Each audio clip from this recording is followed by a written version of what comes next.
A year of life as an Eskimo among Eskimos had a profound influence upon the development of my views, because it led me away from my former interests and towards the desire to understand what determines the behavior of human beings.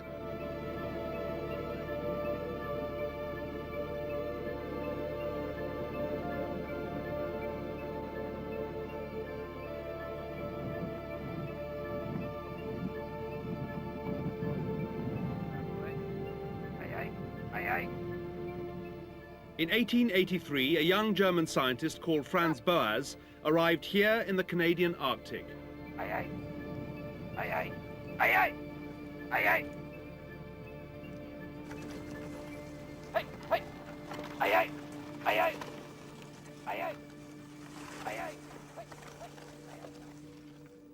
He came here to do two things. He'd originally done part of his training in geography, and he was going to map as much of the coastline, which was pretty much uncharted in those days, as possible. He was also going to indulge his new interest, the study of culture. The year before he came up here, he'd been reading up as much as possible about the Arctic. But unlike most explorers, he'd also bothered to take some courses in the local language Inuktitut. He arrived at Kirketon Island, just over that hill, which was run by a whaler called James Much. It was a thriving station at the time, and in fact the largest Inuit settlement in the area. James Much made caribou clothing for Boas and his servant William Vike, and outfitted them with a team of dogs. In the course of the 12 months he was up here, Boas traveled something like 3,000 miles on foot, by boat, and on sleds like this.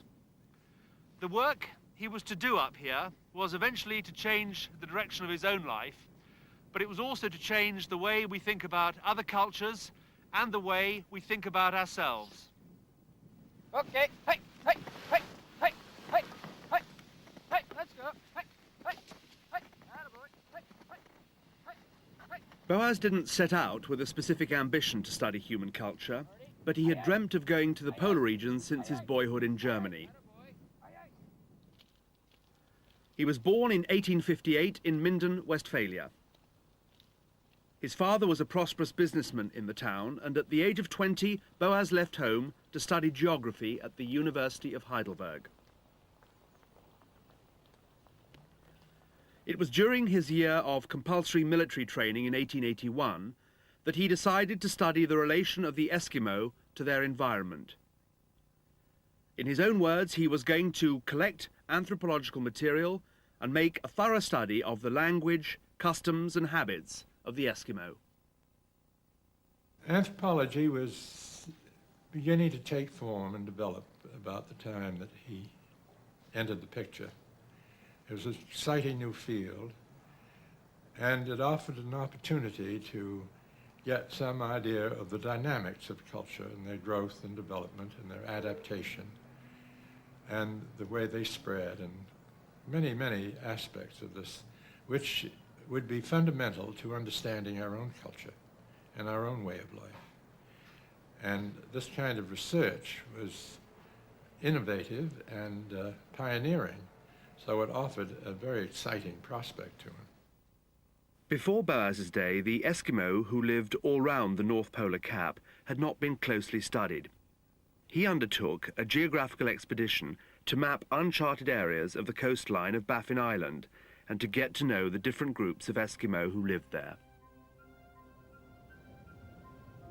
The only way to the Arctic in those days was by boat when the ice had melted, and Boas readily accepted passage to Cumberland Sound on a ship called the Germania.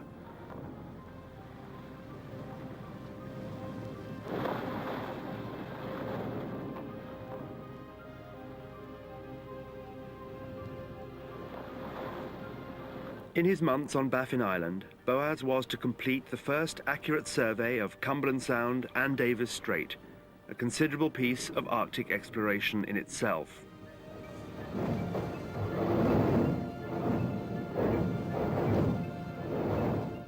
But today the trip is better remembered for his observations of Eskimo life. He wrote articles for a German newspaper who had partly sponsored his trip. But he also kept a diary of letters to present to his fiancée on his return. These provide a fascinating insight into the ambitions, frustrations, hardships and loneliness of Arctic exploration before the turn of the century. Only 2 days more, and the year begins which will take me to you. The time passes almost too quickly for the amount of work I have to do here. If I accomplish everything, I still will not have the time to finish the map and the ethnographic work. I shall, however, attain my own purposes very well. I know very accurately about the migration of the Eskimo and the routes they take, how they travel back and forth, and their relationship to neighboring tribes.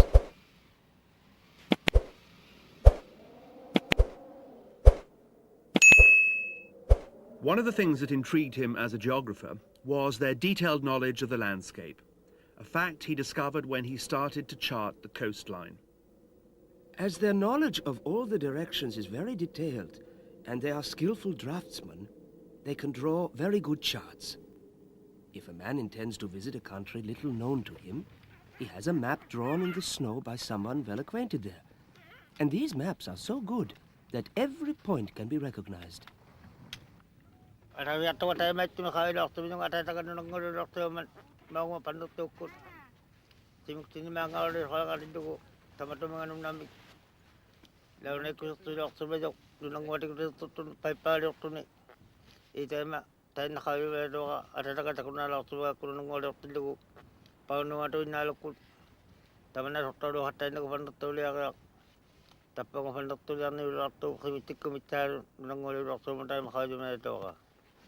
Actually, if this is Frobisher Bay here, and this is Allen Island here, which is the north on this map? The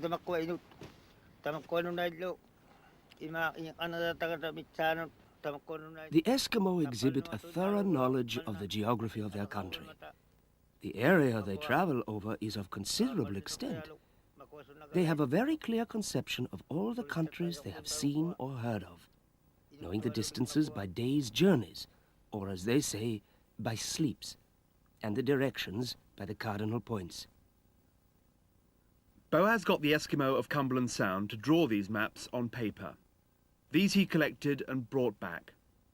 They compared remarkably well with his own.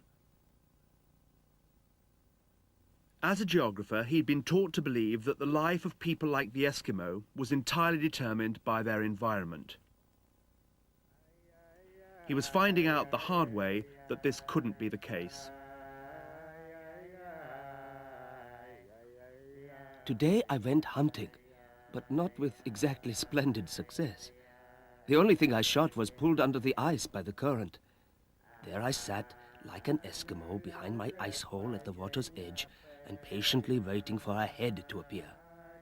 You cannot imagine what an impression it makes in this cold season to sit so near the edge of the water and to hear the roaring and foaming. Thick fog from the cold water envelops me. At my feet, the water foams and hisses. Only a strong current keeps the water from freezing here. Last night, I dreamt very vividly that I was in America and with you. The dream was so vivid that I was most disappointed when I woke up in the morning to find myself in the igloo. You must not imagine that such a snow hut is a cold home. It is completely papered with skins, and 2 lamps are kept burning. These supply light and heat. We all sit on a large platform which is covered with caribou skins. But I think I still prefer a European home. Today I hunted just as an Eskimo, with a spear and all that goes with it. Oksetung was the only one who caught anything.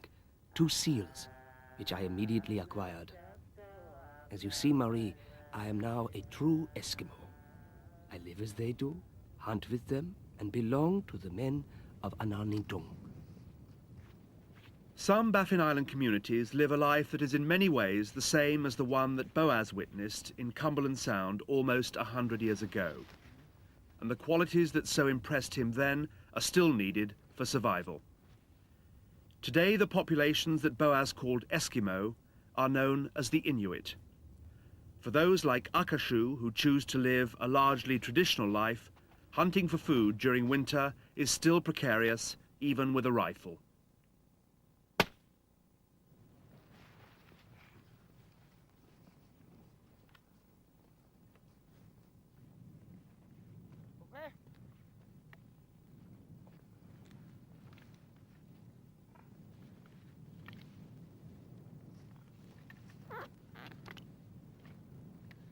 Like his ancestors, Akashu and his family live largely off caribou or seal. Even with all the help of a new technology, game can be hard to kill. This was the 8th seal he'd stalked that day. The others had all got away.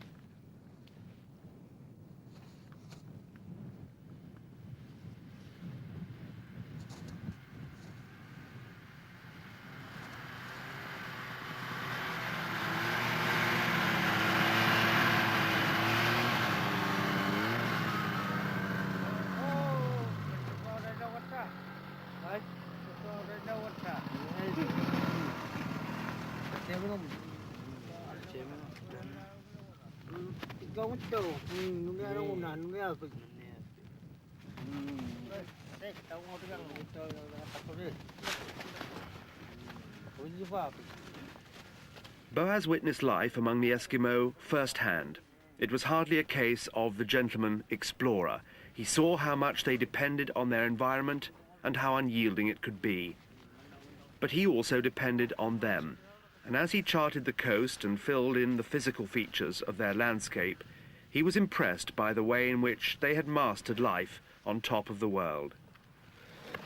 Whether it was traveling over ice and snow, tracking and hunting game, or fabricating their clothes and houses, or caring for their teams of dogs, Boas had to admit, as he reflected on human life in the frozen north, that what he had learnt as a geographer was incomplete. He came to realize that the Eskimo often did things in spite of the restrictions of their surroundings, and not because of them. Environment wasn't the only thing that determined culture.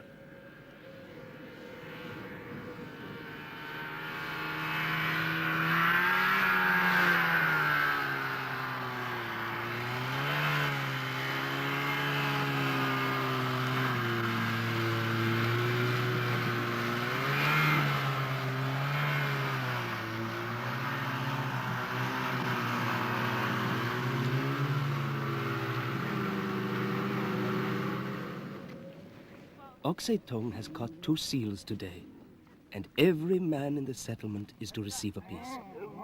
Is it not a beautiful custom among these savages that they bear all deprivations in common and also are at their happiest best eating and drinking when someone has brought back booty from the hunt?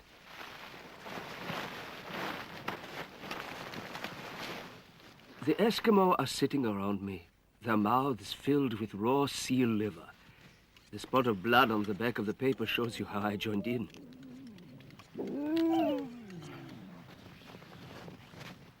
I often ask myself what advantages our good society possesses over that of the savages, and find, the more I see of their customs, that we have no right to look down upon them. We have no right to blame them for their forms and superstitions, which may seem ridiculous to us. We highly educated people are much worse, relatively speaking. A person's worth should be judged by the warmth of his heart.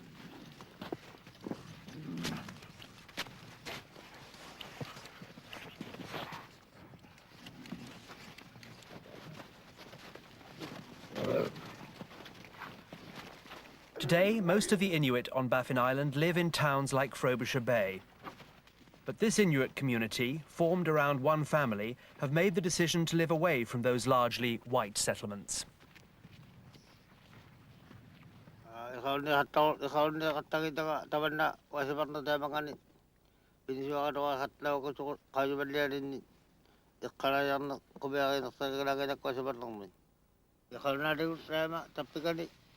Ilnya hatak sama juga dah aku agak jengit tak kuat taban ilnya nama kuat taban ini sama juga kau mengisi makan tu tak kuat lagi angin uti ilnya hatak sama juga lewat kisian ini tamanna ikhalundi piaga tamakko padayuit ilnyanam khajimatcha khajijogolwan khalnaatitu ko khawnnaqoni ikhalajaqonnaqluni taamiru toqassabijogolwa tamannali uimak sartina uimak ila khalnaatitu ilnyanam aqitimatcha toqolwa ikhalajaqon tiaqattaqati ilnyaaqsamajogolwa ikhalaya hattawramita paritene ikhalajaqonnaqmigati atamanna ubayaqnaqna takununga kajimajaqollu khitunganu tamani tikitortaqa ilanikut ukiukut sila dammenaqtinaku pitaqatujualo khattatto akaunaqsimangittuvingaluqattu ilanikut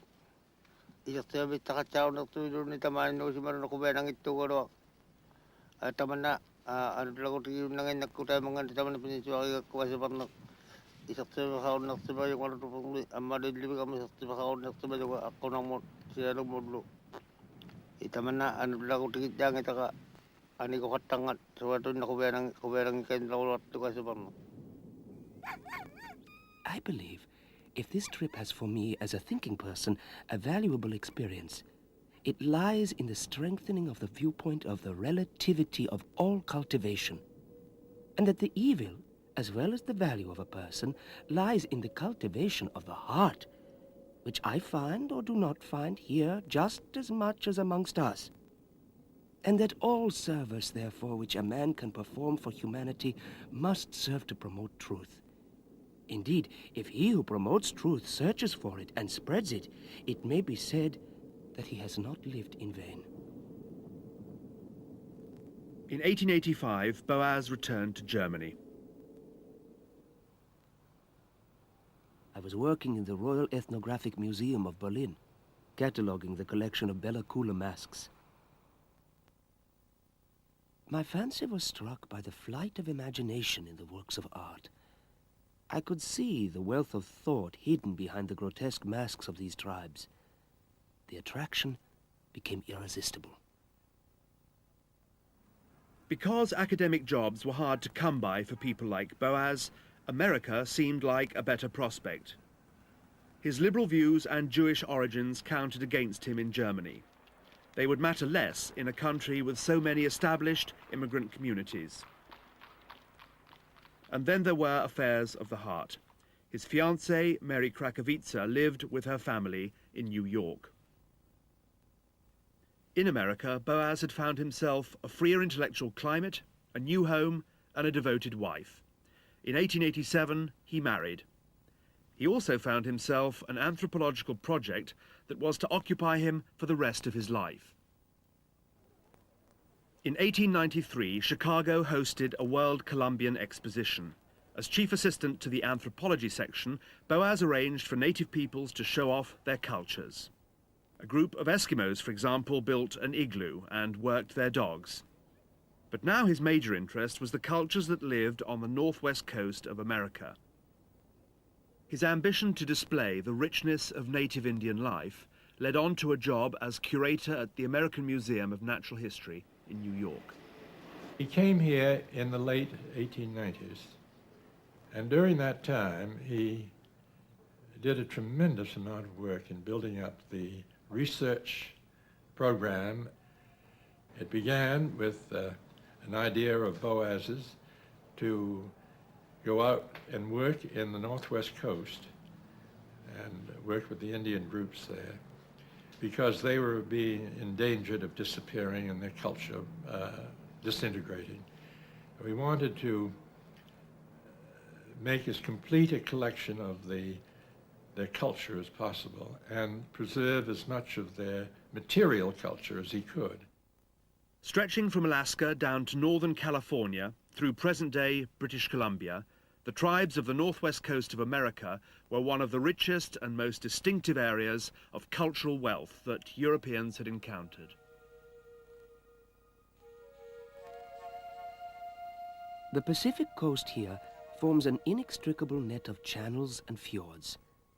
Numerous islands form a narrow passage of water from the southern tip of British Columbia to Alaska, through which the ships glide as if on a river. This is a primeval country in all its loneliness. For a European, it is interesting to see nature so free.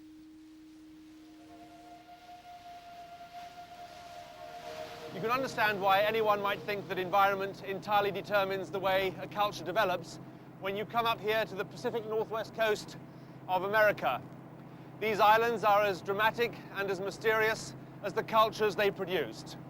Of course, Boas knew that environment wasn't the only thing that shaped the way a culture developed. In 1886, he came up here to trace some of the other factors by considering the culture among the tribes of these islands. And what a fantastic group of tribes they were. Tribes like the Tlingit, Tsimshian, Haida, Bellacoola, and the tribe that Boas came to know best, the Kwakiutl. For Boas, this was an exciting area, mainly because of the way in which the tribes were related to each other.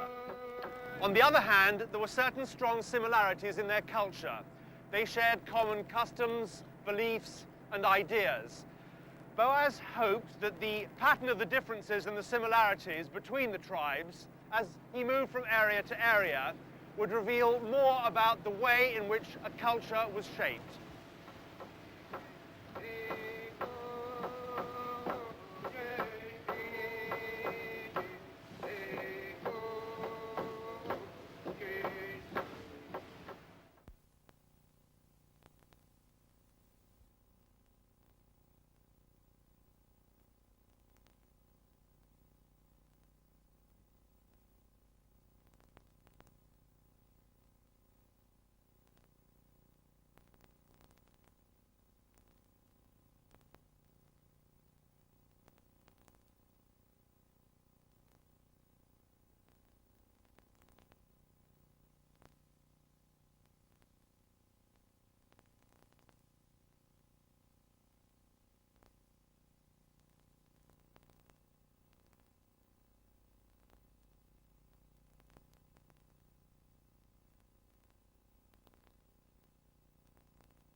At the end of the last century, the activities of traders, administrators, and of course the missionaries were changing native life forever, and Boas felt that his subject matter, in all its aspects, was disappearing. So he set about trying to save as much of it as possible. The way he went about this was to collect everything he found that had anything to do with the Indian way of life. In 1886, at Fort Rupert, then the centre of Kwakiutl life, Boas got to know a prominent family called Hunt. It was with George Hunt that he struck up one of the most remarkable partnerships in anthropology. Agnes Alfred is one of the very few people left who remember the old days, as Chief Bobby Joseph explains. She was born here at Village Island, born in the winter. She doesn't remember the month, but it was 96 years ago that she was born. 96? Did Franz Boas ever come here? Did she remember Franz Boas?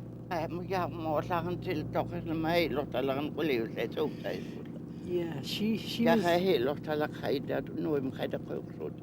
Oh, I see. She says that obviously Boas did come here.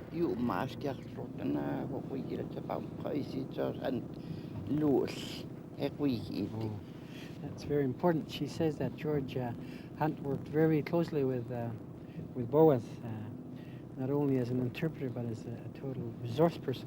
Granny says that had it not been for George Hunt and Boas's effort, that a lot of the traditions and customs now recorded may not have been recorded. Together they were scrupulously to document the world of a culture that nearly vanished. They collected everything they could of Indian life. Boas taught Hunt how to write Kwakiutl, and this meant that whilst he was away from the field, Hunt could continue as the field researcher. They published papers jointly, and Boas later emphasised that Hunt had made an indispensable contribution to his research. In 1901, Boas's experience in organising the material objects of cultural life, both in Berlin and Chicago, landed him a job as curator at the American Museum of Natural History.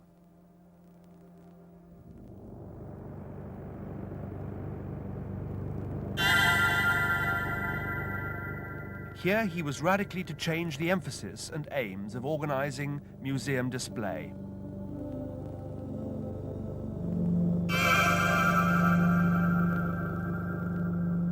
For him, these items should not just be a collection of curios, but rather impart systematic information and provide healthy entertainment and instruction.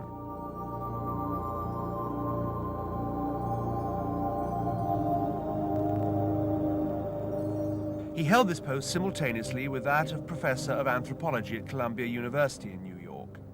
But he didn't only teach. He was also responsible for organising a massive research project known as the Jessup North Pacific Expedition. This, among other things, was aimed at documenting facts about the physical characteristics, culture and languages of all the tribes of the area, as well as collecting the elaborate objects that they made.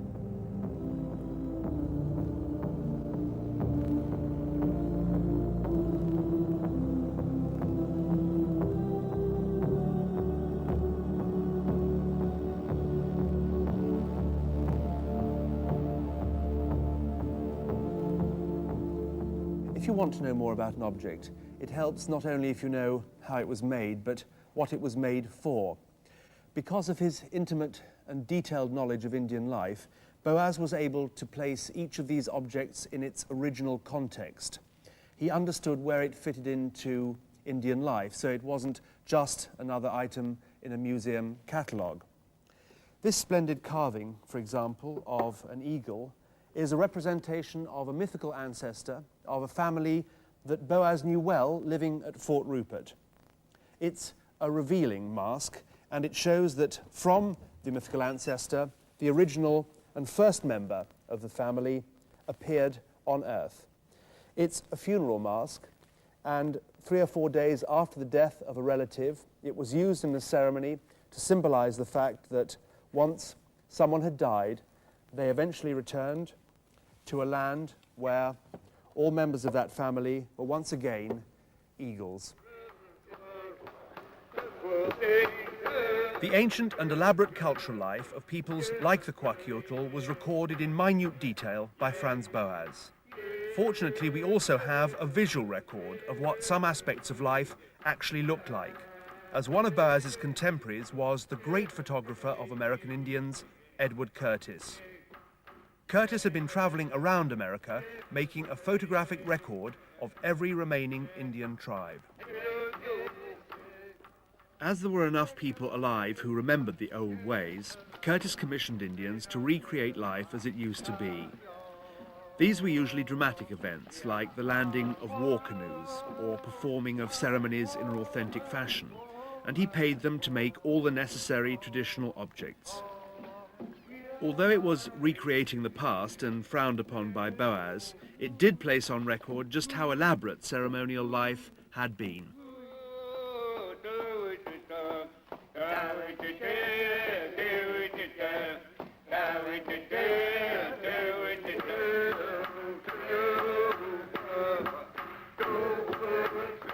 One unusual feature of certain of these ceremonies was the disposal of vast quantities of personal wealth to the guests who attended.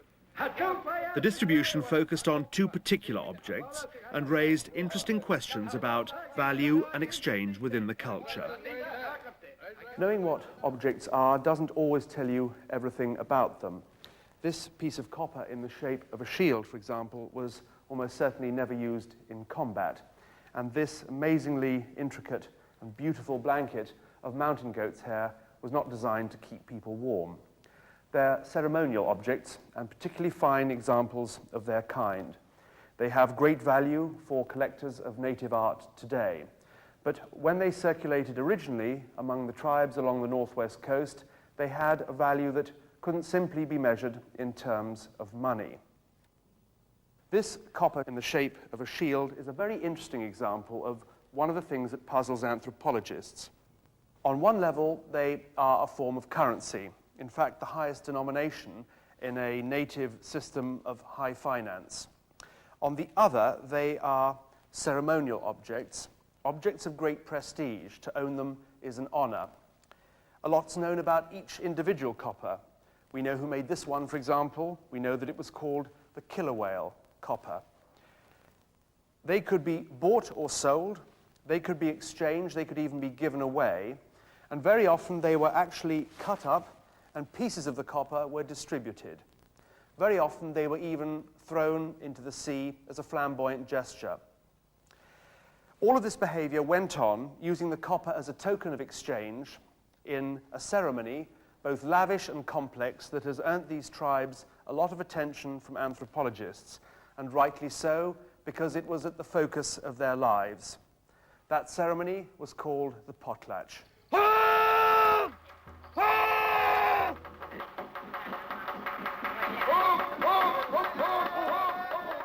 The economic system of the Kwakiutl Indians finds its expression in the so-called potlatch. The Indian has no system of writing, and therefore to give security to transactions they are performed publicly. This public contracting and paying of debts is the potlatch. It is largely based on credit, just as is the economic system of civilized communities. The standard of value is the blanket, but for larger transactions, objects of imaginary value are used instead, particularly pieces of copper. These may strictly be compared to our banknotes. Boas learnt to use film to supplement his anthropological record.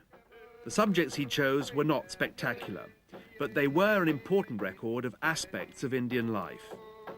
A woman swinging her baby in a cot.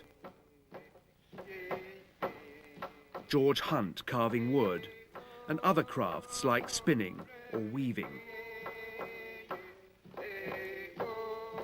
He wanted to record the attitudes, postures and movements that went with various tasks and skills.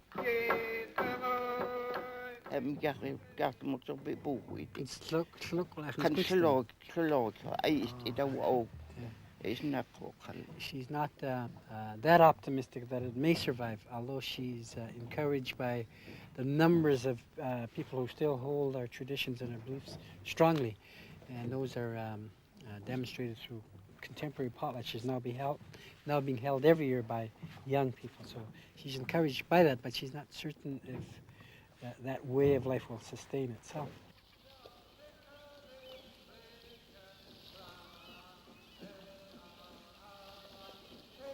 Village Island, one of the former centres of Kwakiutl culture, is now completely deserted.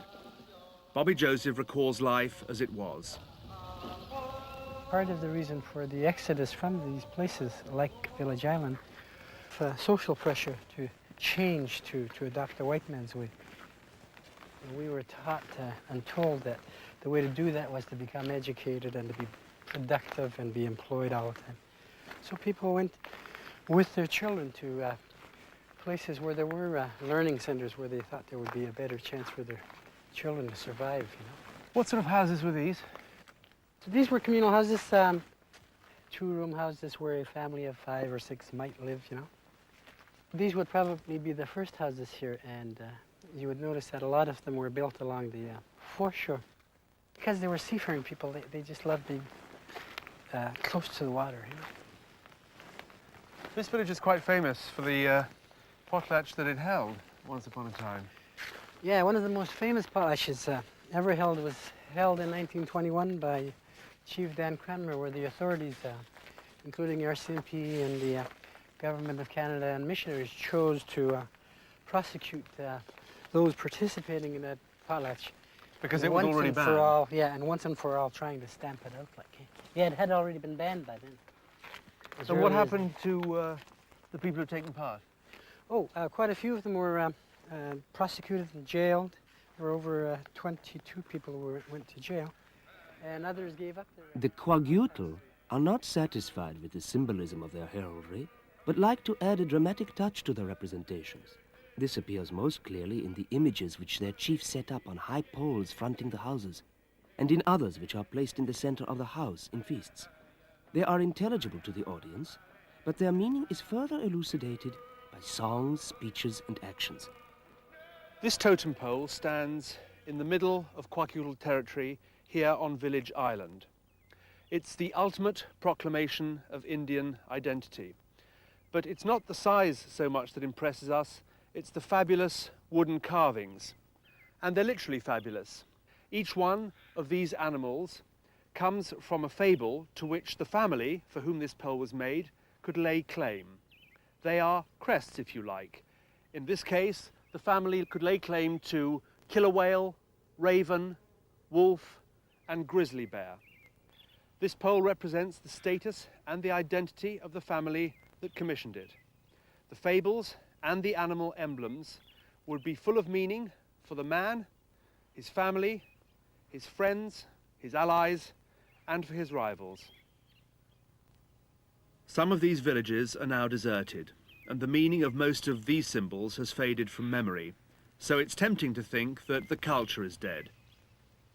But because of anthropologists like Boas, and of course the people themselves, the culture is very much alive and well. In fact, it's undergone a revival.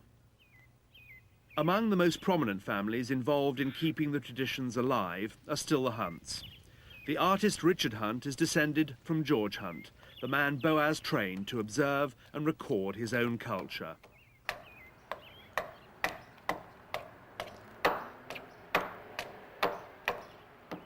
I started about 20 years ago, carving with my father, just watching him in the basement and learning, playing with his tools, and then finally trying to find a style for myself. It took about 10 years before I realized what it was supposed to look like, and then after that, then it started becoming finer and finer, and I started working on a style of my own. I see myself as a traditional artist because I still make pieces that are used in potlatches that people order to be used. That's the meaning comes out when people ask you to carve something for them. Now, if I wasn't carving the right thing, I wouldn't be getting asked very many times to do carvings for people. So, Do you think anthropologists like Boas have helped keep the tradition alive at all? yeah, he kept a good record of the dances, the uses of the masks, because some of the masks we wouldn't know how they would have been used unless we looked at what he wrote. And because all the older people are going now, so there's not really enough of them old people to tell the young people how the things should be done. So by reading Boas, you find out a lot. Boas either overestimated the likelihood of all cultural knowledge disappearing, or he underestimated the Kwakiutl. People can today go back to his films, written works, and even the photographs he posed for to find out aspects of their own heritage that have been forgotten. But a great deal of tradition has been handed on from generation to generation in the old way.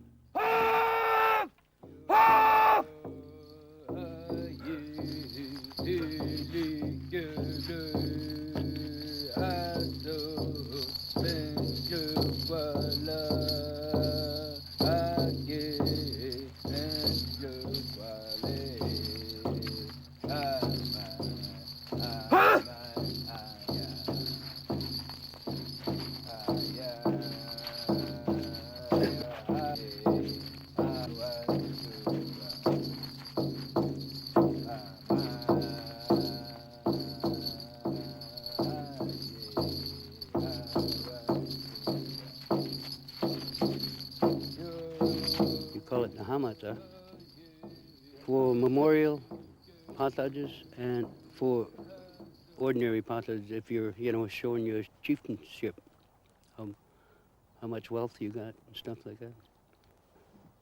I inherited mine from my grandfather, My dad passed it on to me. And now I'll pass it on to my sons, one of my oldest sons. It's our culture, and we hate to lose it.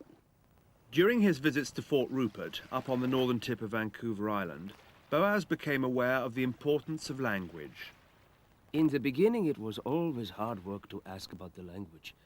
Such a confusion of dialects and languages exist here that the material overwhelms me. The Kwakiutl language is much harder than I thought. I work on the grammar in the mornings, and in the afternoon old fellas tell me stories. And in the evening, when George Hunt is free, I revise texts with him. But Boas realized that language was more than simply a means for making yourself understood. He was becoming aware of the role of language as a vehicle for transmitting cultural identity itself. The old people remember Boas speaking Kwakwala well, but with a heavy accent. He understood that as well as customs and objects, language was also part of the essence of the life of a culture. Elbow. Okay, we wish sit ya. Sit ya. We just see you. Here. Government. Sit ya. Sit ya. Is hair. Shoes. Head.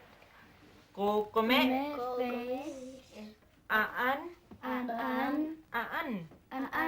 Eyebrows. Kayakas. SPU. Hinzas. Today, although it isn't the first language of most Kwakiutl children, it is at least being taught. And Boas himself was teaching that language, like each aspect of the culture being studied, was an essential part in the understanding of social worlds that were so dramatically different from his own.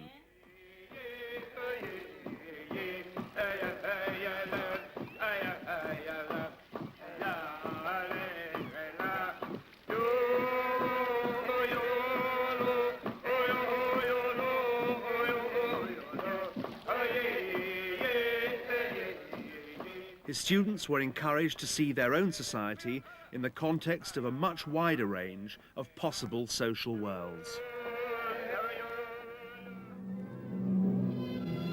In the United States of the early 1900s, this wasn't just a subject of academic interest, for people of very different ethnic backgrounds were arriving in vast numbers.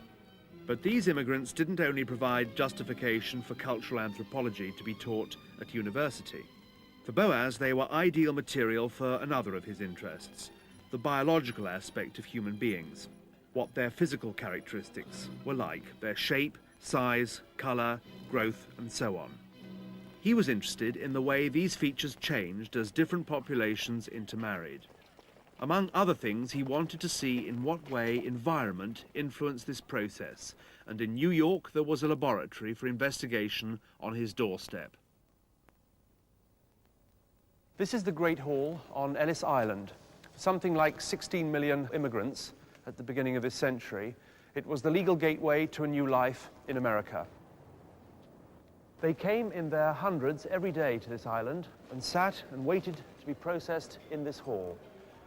They had to answer in English where they came from, how old they were, whether they had any serious diseases, how much money they had, whether they had new jobs to go to, whether they were prostitutes, whether they were anarchists. In 1908, they were asked another question, depending on whether they came from Europe or not. That was whether they minded if someone took some measurements of their bodies and heads.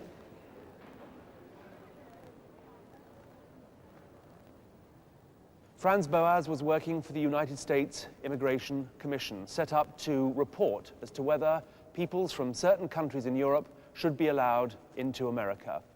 Were they or were they not racially inferior?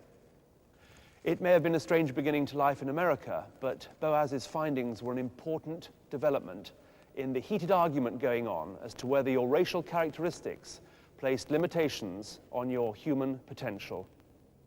Eugenics was very much in the air.